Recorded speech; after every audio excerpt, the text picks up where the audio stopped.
time to explain the rest of the campaign objectives and why I am almost always using the conversions campaign. To a smaller extent, I use lead generation, and very seldom I use engagement, but I seem to ignore everything else. And why should you consider doing that as well? Okay, so I'm just going to give you a quick rundown on the other campaign objectives, just so you know why we always use conversions most of the time, and to a small extent even lead generation or engagement, but we pretty much ignore the rest. Okay, so let's take a look at brand awareness and reach. So if you take a look at this icon here, it says show your ads to people who are most likely to remember them, and reach sounds rather similar. Show your ads to the maximum number of people. So this is kind of like where Boost Post actually comes in.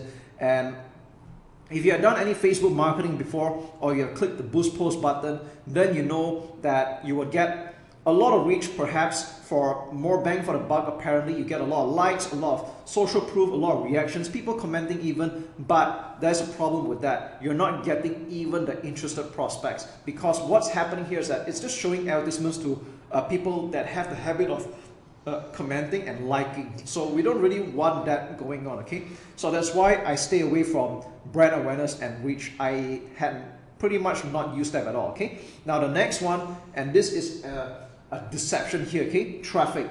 Send people to a destination like a website, app, Facebook event, or messenger conversation. Now when you take a look at out of all the campaign objectives here, this seems to be one of the considerations that make a lot more sense, right? But I'm just going to warn you up front, stay away from using traffic objective, okay, despite the way it sounds, because what's happening here is that you're going to get most probably a lot of clicks. So you get a low cost per click. A lot of people are clicking on your Facebook ad, and it might seem exciting initially, just like Boost Post.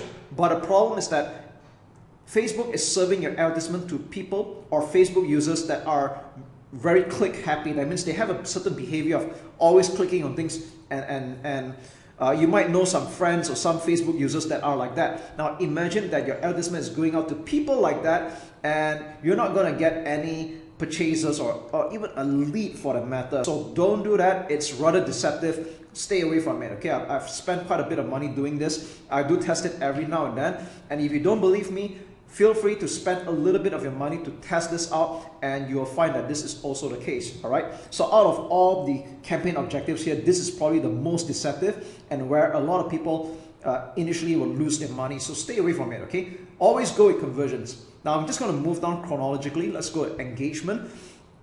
So this is where you can get like post engagement, page likes. All right, so if you're ever buying likes, this is normally what the campaign objective is. Now I'm not against people buying page likes, especially if you're just starting out. You clearly do not want to have an empty Facebook page with just like 0 to 1 like.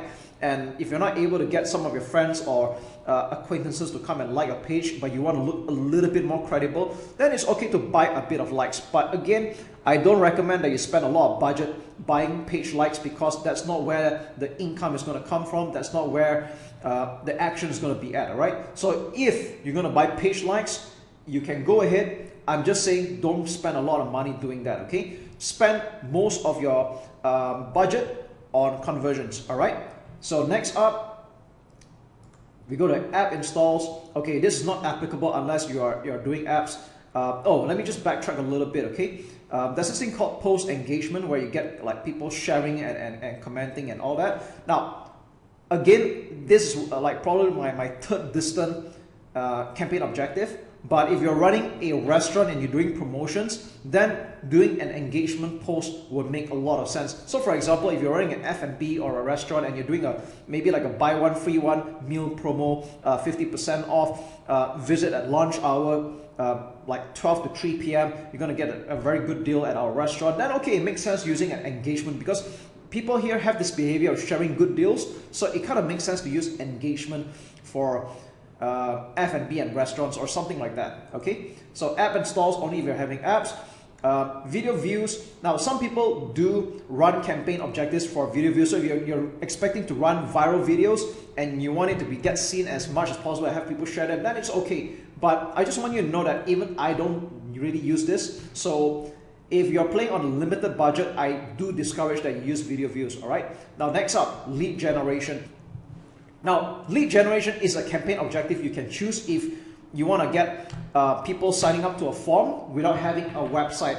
So this works especially for businesses that are straightforward, such as car wash, dentistry, aesthetics, insurance, financial planning, and so on. So it's quite straightforward in that when people click on your Facebook ad, there'll be a form that pops up, and this can also appear on Instagram. You don't need a website for this, and all people have to do is just leave their name, email, phone number, or any details that you ask, and the details will be submitted to your Facebook page, all right? And that's where you do your own follow-up calls from there. So this works especially if you are expecting to meet up in person, or you're expecting to do phone calls, or calling up the prospect. Then lead generation will make a lot of sense, all right? So this is like my distant second campaign objective. And messages, all right. If you want to have people message you directly on Messenger, then you can select messages as well. But I would say that this is probably one of my least favorite campaign objectives as well, because it's a lot of work. You're expecting to write to a lot of people, unless you're doing quite some fact finding, and then that's okay, all right? But one of the pros is that you don't really need a website for this. But with that said, conversions is really where the action is at. I would say that almost all the time, like 80, 90, or even 100% of the time, you'll be using campaign objective, and that's what I teach in my training, okay? So I've already covered that in greater detail in other videos already, so this needs no going through anymore. And followed by catalog sales and store traffic. So catalog sales only makes sense if you are having a catalog on your Facebook page, and store traffic if you are running Facebook ads to e-commerce. But then again, you should still be using conversions. So that is what all these campaign objectives are in a nutshell. I've already explained to you what they're all about, and now you know why we always go with conversions, and we pretty much don't quite care about the rest, only to a small extent lead generation, and to a smaller extent engagement, okay? So yeah, that's really all there is to it.